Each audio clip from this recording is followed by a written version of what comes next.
Chris G here. I'm doing a review on a carburetor replacement on an Echo Line Trimmer GT2000. This model I bought back in the mid-90s, probably about $159, $139, something like that. It's been good to me, so I wanted to keep it. Anyway, here's the original carburetor that came on the machine. It doesn't have the limiter caps like they do now. They have limiter caps for the EPA requirements. The throttle control and the primer bulb is missing right here. I used to replace primer bulbs about once every 2-3 years. And they're easy to do. 2 screws, pop a new one on there. These things, they do get dry rotted, and gas and everything else. It just, they end up cracking on you. No big deal, just replace it. If you look in the description, you'll see the replacement bulbs for these. They're really cheap, really easy to do. Anyway, I bought most recently bought a Hayskill SRM 2100 carburetor. It was like 16 bucks on Amazon. Really impressed. A couple of years ago, I bought it was ROP NJJ C1U K52. I bought this, and that is this one right here, which looks just exactly like the replacement that I put in. But it worked for a couple years. I was never really satisfied with it, but it worked, and it proved its purpose. But the one that I really like is this one, which again is the Hayskill. Check in the links in the description, you'll see it. This was, I think, $16. It came with a brand new carb. This is the old unit. Came with all new lines, came with a new filter at the end, as well as it came with a spark plug. This is my original spark plug, which I still have. I'm sure it's still good, but since I had a new one, I replaced it anyway. And came with 2 new air filters, which was a surprise. 16 bucks. Can't beat it. Biggest thing on these on these 2-stroke motors, Opti 2. Opti 2 is the bomb. This is what I've been using over 20 years. I had a line trimmer, this one here, which is a 50-to-1 premix. I had a McCulloch chainsaw, which is 34-to-1 premix, I believe it was. And I have one gas can. This actually covers all one mix for all 2-cycle engines. I thought it was a bunch of hooky pooky, but it actually works. I've been using this so long. This little tube mixes with 1 gallon of gas, real easy. Squirt it in your can, pop in a gallon of gas, and away you go. I use it in all my 2-stroke engines, using the weed whacker, my leaf blower, my pull-in chainsaw, everything, no issues. And it's almost smokeless. Don't have to clean the spark arrestor coil or spark arrestor screen like you do with the regular oil premix. So this is great. You have one that has a problem of turning up high RPMs and you use regular oil and gas mixture, it's probably the arrestor screen that's plugged, not letting it breathe. So you have to take the muffler apart, and there's a little screen in there. It gets all carboned up. You have to soak it in carburetor cleaner to open it back up. Use this, you will not have any issues with that. So the original carburetor is right here, and this is I think it's a Zuma, I think is what they call. I couldn't find any manufacturer note on it or anything, so I did a lot of research on the GT2000, and supposedly this is what it came with. So I replaced it a couple years ago with this one here, and something happened to it. It went belly up. The motor would start, should rev up high, then it would flood out. And then I'd let it sit a little while, pull again, sweating like a pig, it would start up and run again, stall out. Knew it was the carburetor. So I bought this one right here and replaced it. It was really easy. All you have to do is take the air cleaner off. There's a new air filter. It comes with 2, which is awesome. And there's 2 screws right here, 2 Phillips number 2. unscrew those, the throttle linkage right here. All you do is open it up, full throttle, push the throttle back, and you can pull the cable right off there. It'll only go in one way, so if it doesn't go in for you, make sure that this little disc is facing the right direction, which I'm thinking, do I have it right? Yep, there it is. Fits right in there. So these two screws pull this off. This whole carburetor comes off. There's a gasket between the carburetor and this flange right here. There's a little bit of a gasket that was still left on the aluminum housing, or on the plastic housing on the inside. I stuck my fingernail, came right off. And the kit also includes that gasket. There's no gasket between the air filter and the carburetor itself. And this, being that Hurricane Ian took our shed away, this has been sitting on my back lanai for probably, I don't know, 2 months now. It's starting to get a little corrosion on it. I'm going to spray it down with silicone. That'll keep it from continuing further. Still haven't replaced my shed yet. So, anyway, and the new kit does come with the new fuel lines.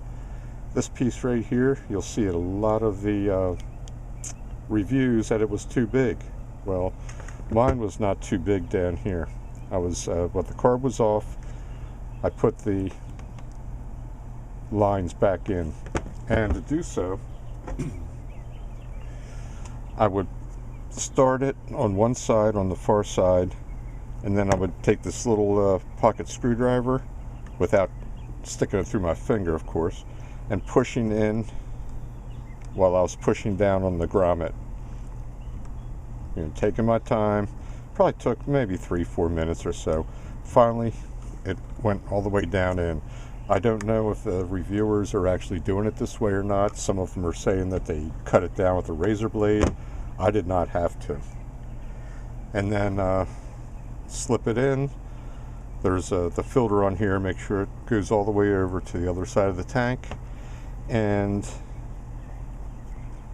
you want to make sure that things are lined up where the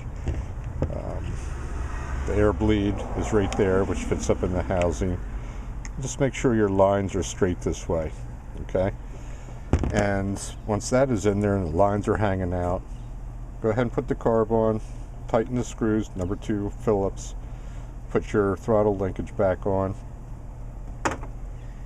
and then once it's on there, I do want to make a note. The way that this one was, the primer bulb is right here, just like that. Here is the feed line, here is the return. It cycles it through, just like a diesel would do. It sucks fuel up, anything that's left over, it shoots back to the tank. Mine wouldn't prime when I put it on. Come to find out that I think there's the fuel pump in here is like a flat gasket type material, which it'll suck with the compression and the vacuum. I think it's backwards or something, not that it matters, so I switched these two around. Primer bulb sucked fuel right up. It was great. So that threw me for a little bit of a curve. And once I got it on there, there's fuel in there, of course, using the Opti 2. I think it used to be called Optimal, I want to say, but now it's called Opti 2. Same manufacturer, great stuff. Last tube that I have, I'm going to have to get more. So, and then once you have the fuel lines right and correct, hit the primer bulb a few times. You can see the fuel coming up. A little bit of hesitation, or a little bit of resistance, I should say. There's fuel in there. And I did put the new plug in there. This plug is it's an NGK BPM 74A, or BPM 7A. The new plug that came with it is it's a different manufacturer than NGK, but it's a BPM 7C. C Charlie, I don't know why, but this plug is still good, I suspect, but I put the new one in because it came with it. I mean, heck, you can't beat that. And once you get the get it running, there's two mixture screws right here. These are starting to get a little rusted again. I'm going to spray silicone on them. The original came with this type with the springs on it for the tension. New ones, it's just more of like an interference fit with the threads. So once you get that running, if you look at the top, you'll see the outside one is a high speed, inside is a low speed, and shows you the choke, cold start. Oh great, ice cream guy. Anyway, I didn't have to touch the low speed at all. The high speed, what I did was I would throttle up all the way as fast as it would go, and I would take my screwdriver and get down in here and move it from, you know, a quarter turn at a time until I could get the highest speed possible. And the high speed is almost screwed all the way in, but that seems like the best performance. This thing really screams. So in low speed, you just take it down off idle, and it'll try to find the smoothest running without moving the throttle back and forth. Also, the screw right here, that is for your idle. And this screws in, screws out, idle up, idle down. This one idles, the head's not spinning, the centrifugal clutch is not engaged. It's perfect the way it is. Again, I'm really impressed with this carb. There's a couple others that are out there that have really good reviews, so this is probably not the only one. Check the links in description and you'll see a good array.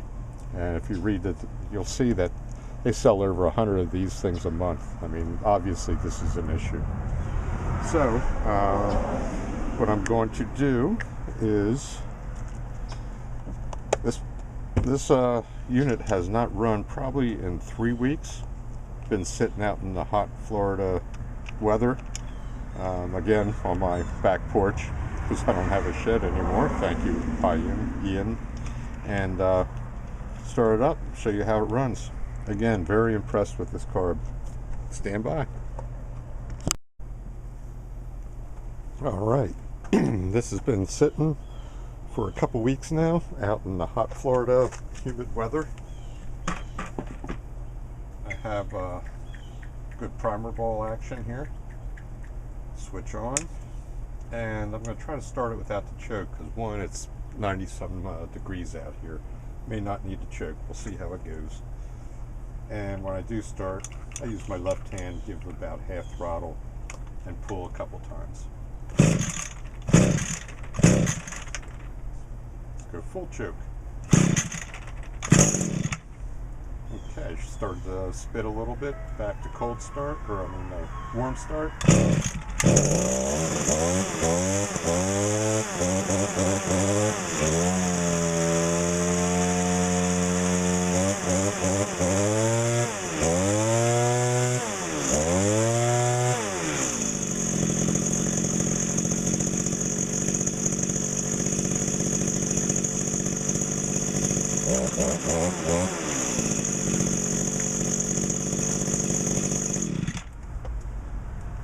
There you have it.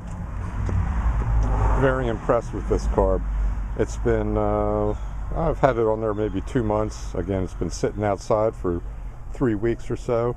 Runs great, and can't beat it. Not for 16 bucks. Comes with everything that you need.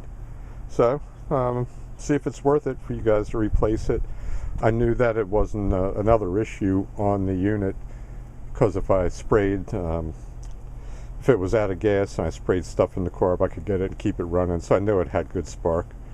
So, good luck to you. Let us know in comments how you make out. Cheers.